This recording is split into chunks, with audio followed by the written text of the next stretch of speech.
Here's the last step. We're going to tip the cloth back onto itself. It's going to leave a little tongue, which then the fly leaves can be adhered to. And then it's going to, also supply the new cloth inner joint. So I've got a couple of pieces of waste paper here. You want, depending on how wide your end paper is, this one's pretty wide so I can trim it, but you want this tongue that is going to end up, when you fold it back on itself, to be wide enough so that the end paper can be, or the fly leaf can be tipped to it. So you can see I got a slight crease there. I'm just gonna do this. This is PVA. Oops.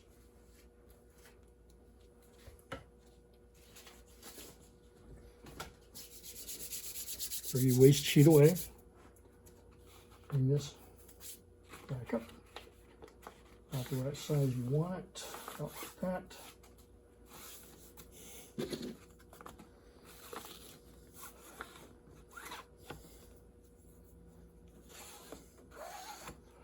And you want to make sure that the joint is adhered to the shoulder. Now I'm gonna, while this dries, oops, we can flip it over and out of the frame now.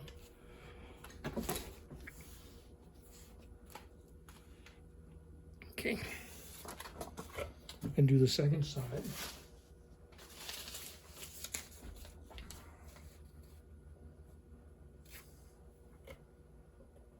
Sorry about my arm.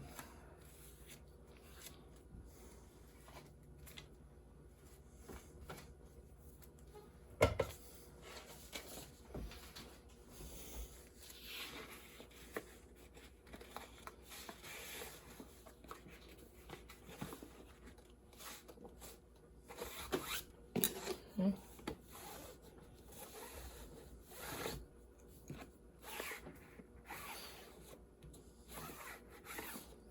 All right. Flip this back over one more time.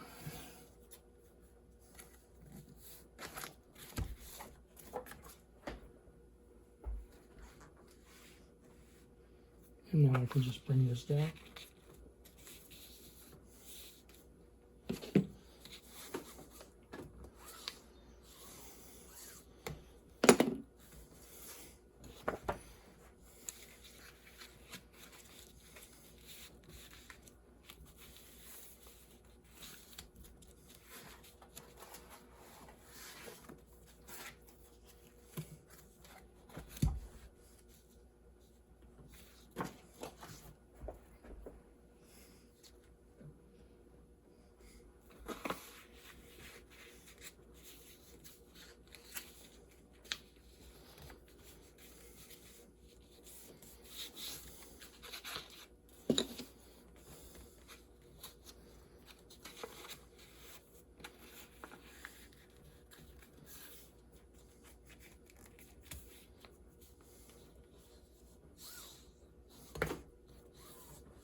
There we go.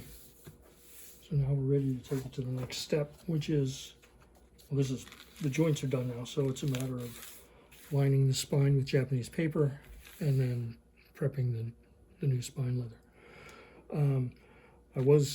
The other thing I wanted to show you before we finish this up is, I mentioned, I think, Victorian Bibles earlier, and this is an example of one that's just been finished. Let me pull this back a little bit. There we go.